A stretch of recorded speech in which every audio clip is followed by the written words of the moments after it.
خیال کرنا چاہوں گا. صدر وقار،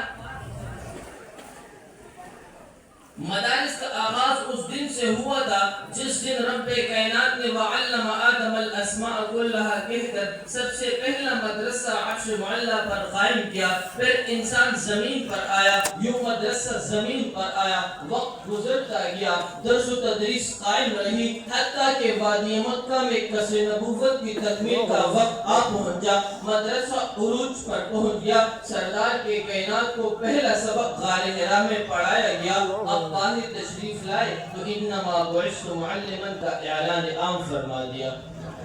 صاحب فہم و ادراک، جب محسن کائنات وادی یثرب میں پہنچے تو سب سے پہلا کام دینی ادارے کا صفہ کے نام سے آغاز کیا. پھر صحابہ کرام کا وہ مبارک دور آیا جسے مدارس کے لیے سنہری دور کہا جاتا ہے. ہر طرف مدارس ہی مدارس، کہیں جامعہ عبداللہ بن عباس، کہیں جامعہ زید بن ثابت، اور کہیں جامعہ عائشہ للبنین والبنات، اور کہیں جامعہ عبداللہ بن عمر، جن کا سلیبس اور نصاب ہی یہی تھا کہ جمیع العلم فی القرآن لیکن جمیع العلم فی القرآن لیکن تقاصر عنہ افہام الرجال.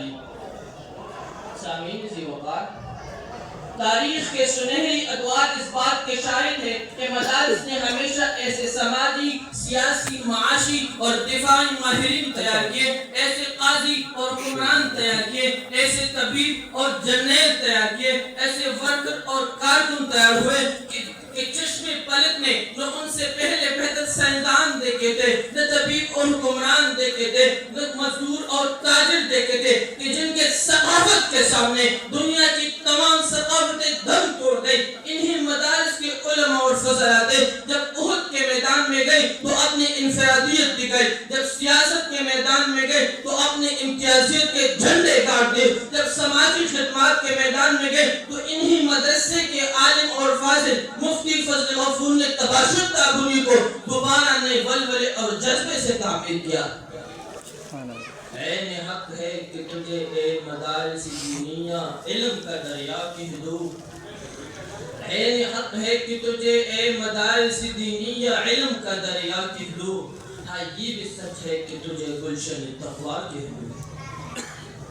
میرے معزز پاکستانی قوم، تم نے مدارس کو کیا دیا، تم نے مدارس کو صدقات و خیرات دیے، لیکن تم نے ہم سے مطالبہ کیا کہ ہمیں مفتی چاہیے. ہم نے شیخ الاسلام مفتی محمد تقی عثمانی کو پیش کیا. تم نے ہم سے مطالبہ کیا ہمیں مفکر اور دانشور چاہیے. ہم نے مولانا زاہد الراشد کو پیش کیا. تم نے ہم سے مطالبہ کیا ہمیں ماہر تعلیم چاہیے. ہم نے مفتی غلام الرحمان کو پیش کیا. تم نے ہم سے مطالبہ کیا ہمیں وزیر اعلیٰ چاہیے. ہم نے مفتی محمود رحمہ اللہ کو پیش کیا. تم نے ہم سے مطالبہ کیا ہمیں مجاہد ختم نبوت چاہیے. ہم نے مولانا عطا اللہ شاہ بخاری کو پیش کیا. تم نے ہم سے مطالبہ کیا ہمیں امیری عظیمت چاہیے. ہم نے مولانا نواز جھنگوی کو پیش کیا. تم نے ہم سے مطالبہ کیا ہمیں سیاستدان چاہیے. ہمیں سیاستدان چاہیے. ہم نے قائد ملت اسلامیہ، قائد جمعیت، قائد انقلاب، ترجمان مدارس، بغیر کرسی کے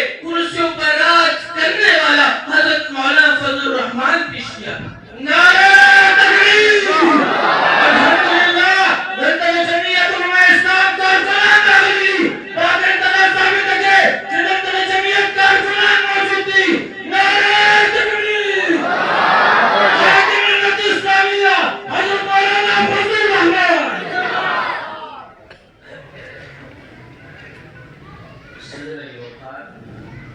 اسلام مخالف قوتوں نے مدارس کے روشن چہرے کو دہشت گردی جیسے بدبودار عنوان سے تعبیر کیا ہے. میں اسلام مخالف قوتوں سے کہنا چاہتا ہوں، اگر قرآن پر عمل کرنا دہشت گردی ہے تو ہم دہشت گرد صحیح. اگر محمد مصطفیٰ احمد مصطفیٰ کی سیٹ پر چلنا دہشت گردی ہے تو ہم دہشت گرد صحیح. اگر اسلام پر مرنا دہشت گردی ہے تو ہم دہشت گرد صحیح. اگر مدارس کی حفاظت کا پہرا دینا دہشت گردی ہے تو ہم دہشت گرد صحیح. تم یہ نہ سمجھنا کہ ہم نے ایک عالم کو شہید کیا ہمارا راستہ صاف ہو جائے گا. نہیں نہیں، یہ بازی خون کی بازی ہے. یہ بازی تم ہی ہارو گے.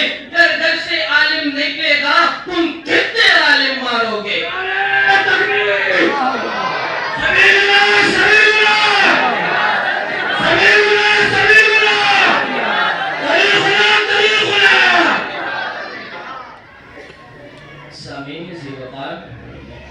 چٹھے کا بچہ بچہ جانتا ہے کہ جیلوں میں سڑنے والے، زندانوں کو آباد کرنے والے، غالا اور مالٹا جیسے بدنامی زمانہ جیلوں میں سزائیں کٹوانے والے انہی مدارس کے علماء و فضلات ہیں۔ تم کیوں بھول جاتے ہو مالٹا اور غالا جیسے بدنامی زمانہ جیلوں میں سزائیں کٹوانے والے مولانا محمود الحسن تو دیوبند ہی کا فرزند تھا؟ تم کیوں بھول جاتے ہو انگریز کے عدالت میں کفن ساتھ لے جانے والے مولانا حسین احمد تو دیوبند ہی کا فرزند تھا؟ تم کیوں بھول جاتے ہو یعنی پاکستان کے ساتھ ہی مشرقی پاکستان میں جھنڈا لہرانے والے مولانا ظفر احمد عثمانی اور مشرقی پاکستان میں جھنڈا لہرانے والے مولانا شبیر احمد عثمانی تو دیوبند ہی کے فرزندان تھے؟ تم کیوں بھول جاتے ہو انگریز کے خلاف تحریک ریشمی رومال چلانے والے مولانا قاسم نانوتوی تو دیوبند ہی کا فرزند تھا؟ پر تم کیوں بھول جاتے ہو پارلیمنٹ میں قادیانوں کو غیر مسلم قرار دینے والے مفتی محمود تو دیوبند ہی کا فرزند تھا؟ تم کیوں بھول جاتے ہو باہر میں نئی دلی کی سرزمین پر ملحدین کو شکست دینے والا مفتی شمائل تو دیوبند ہی کا فرزند تھا؟ وہ اور بھی ہوں گے کم ہمت جو ظلم و ستم سہ نہ سکے، شمشیر و سنا کے دارے پر آپ بھاتی صداقت کہہ نہ سکے، یہ چشم پلٹنے دیکھا ہے جو طاقت ہم سے عموماً کرو دا مزید دغشان اسلامی بیانات لپاره زموږ چینل سره ضرور سبسکرایب کړئ. شکریہ.